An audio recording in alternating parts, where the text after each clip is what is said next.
जय भीम दोस्तों 15 मार्च का दिन बहुजन समाज के लिए बेहद खास होता है क्योंकि इस दिन जन्म हुआ उस महान युग पुरुष का जिसने करोड़ों दलितों को सम्मान दिलाया, उन्हें अपना राज स्थापित करके दिखाया। जिसने कहा था कि अंबेडकर ने किताबें इकट्ठी की और मैंने लोग इकट्ठा किए। जिसने कहा था वोट हमारा राज तुम्हारा, नहीं चलेगा नहीं चलेगा। जिसने अलग अलग जातियों में बिखरे हुए दलित समाज को इकट्ठा करके बहुजन समाज बनाया। जय भीम दोस्तों, मेरा नाम है संदीप सिंह और आप देख रहे हो बहुजन समाज की आवाज प्रो बहुजन। दोस्तों, बात करने जा रहे हैं कांशीराम जी के बारे में। उनकी जिंदगी की कुछ बड़ी घटनाओं को याद करेंगे उनके संकल्पों को। वो संकल्प जो उन्हें ऊंचाई पर ले गए, जिन संकल्पों के कारण वो युग पुरुष हो गए, जिनके कारण आज ब्राह्मणवादी पार्टियां भी उनके फोटो लगाती हैं और उनके नाम से समागम और रैलियां करती हैं। मान्यवर कांशीराम जी ने जब अपनी क्लास 1 रैंक की नौकरी को छोड़ा और अपनी अनमोल जिंदगी बहुजन समाज के नाम पर कर दी, तो उन्हें अपने सारे निजी रिश्ते उन्होंने तोड़ने का फैसला लिया। उन्होंने बहुत सारे संकल्प लिए और अपने परिवार को 24 पेज का एक खत लिखा जिसमें उन्होंने अपने सभी संकल्पों को लिखा। पर बदकिस्मती से वो खत कहीं खो गया, घर वाले उसे संभाल ना पाए। फिर भी उनकी बहन स्वर्ण कौर को उनके कुछ संकल्प जवानी याद हैं, जैसे कि वो आज के बाद कभी घर नहीं आएंगे और ना ही अपना खुद किसी और जगह घर बनाएंगे। अब गरीबों, दलितों, पिछड़ों के घर ही उनका घर है। अपने परिवार और रिश्तेदारों से किसी किसी तरह का कोई संबंध नहीं रखेंगे और वो विवाह नहीं करवाएंगे, क्योंकि विवाह उनके लक्ष्य प्राप्ति में अड़चन पैदा करेगा। वह किसी भी फंक्शन जैसे कि शादी, जन्मदिन और अंतिम संस्कार आदि में शामिल नहीं होंगे। अपना बैंक अकाउंट और निजी जायदाद नहीं रखेंगे और अंत तब तक चैन से नहीं बैठेंगे जब तक बाबा साहेब का सपना पूरा नहीं करेंगे। जय थे वो संकल्प जिनके कारण दलितों का उन पर विश्वास बना और हजारों लाखों लोग उनके पीछे पीछे हो तुरे और अपने समाज के लिए कुर्बानी करने के लिए तैयार हो गए।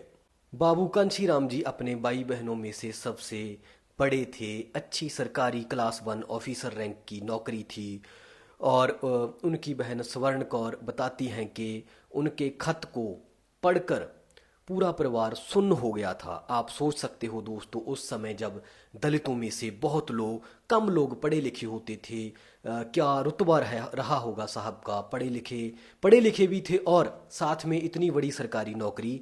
घर वालों ने तो उनकी शादी भी पक्की कर दी थी एक कांग्रेसी एमएलए की लड़की के साथ। उनका वो रिश्ता जो पक्का हो गया था।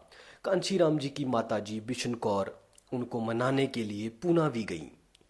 वो 2 महीने उनके साथ रहीं और मनाने की कोशिश की पर नाकाम रहीं और उनको भी एहसास हो गया था कि कांशीराम अब बहुत बदल गया है। वो सारा दिन किताबों में खोया रहता था। एक दिन उनकी माँ ने पूछा कि ऐसा क्या है इन किताबों में जो तू दिन रात इनको पढ़ता रहता है। तो कांशीराम ने जवाब दिया कि माँ, इन किताबों में देश की सत्ता के दरवाजों की चाबी है, वो ही खोज रहा हूँ।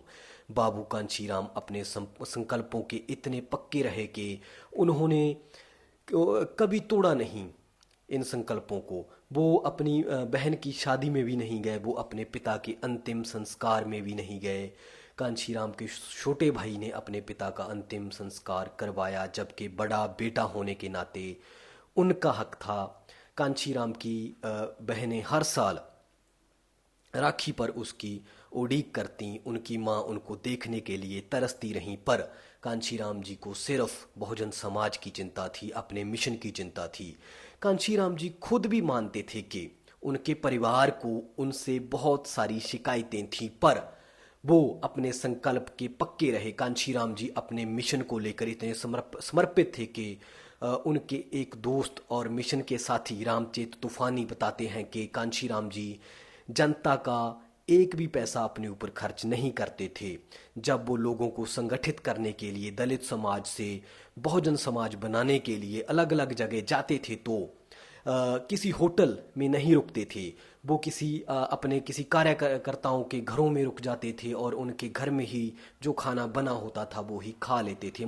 मतलब जनता के एक एक पैसे को वो जनता पर ही खर्च करते थे, अपने बहुजन लोगों पर ही खर्च करते थे। इन बातों ने उनका कद बहुत ऊंचा किया और वो ईमानदारी की मिसाल बन गए। वो बेमतलब की प्रसिद्धि के बिल्कुल खिलाफ थे। एक बार बहुजन समाज पार्टी के दफ्तर में कुछ लोग आए उनसे मिलने के लिए। जब मान्यवर जी ने सुना कि वो लोग सिर्फ उनके दर्शन करने के लिए आए हैं तो वो कहने लगे कि अगर पहले पता होता कि आप लोग सिर्फ मुझे देखने के लिए आ रहे हो तो कम से कम मैं शेव वगैरह करके नहा धो के तैयार हो जाता। जाओ, अगर देखना ही है तो बहुजन समाज के लोगों को देखो और उन्हें बताओ कि बहुजन समाज का राज कैसे आ सकता है। वो सिर्फ एक बैग और दो जोड़ी कपड़े लेके घूमते रहे। बहुजन समाज का राज स्थापित करने के लिए जनरल डिब्बे में वो सफ़र करते थे और लोगों से बातें बहुत करते थे। अपने कार्यकर्ताओं के साथ खाते पीते सोते। कभी अपने आप को वीआईपी श्रेणी में शामिल नहीं करवाया उन्होंने। इसलिए तो लोग उन पर विश्वास करके अपनी जान तक कुर्बान करने के लिए राजी हो जाते थे। मान्यवर कांशीराम जी का जीवन आने वाली पीढ़ियों के लिए माइलस्टोन साबित होगा। ऐसी हजारों यादें हैं उनकी, वो अमर हो चुके हैं बहुजन समाज के दिलों में। वो किसी देवता से कम नहीं है बहुजन समाज के लिए। आज जरूरत है उनके समर्पण से प्रेरणा लेकर आगे बढ़ने की और उनके संघर्ष को आगे लेके जाने की। आज हम नमन करते हैं परम पूज्य मान्यवर श्री कांशीराम जी को। धन्यवाद दोस्तों। जय भीम, जय भारत। वीडियो को आगे शेयर जरूर किया करें।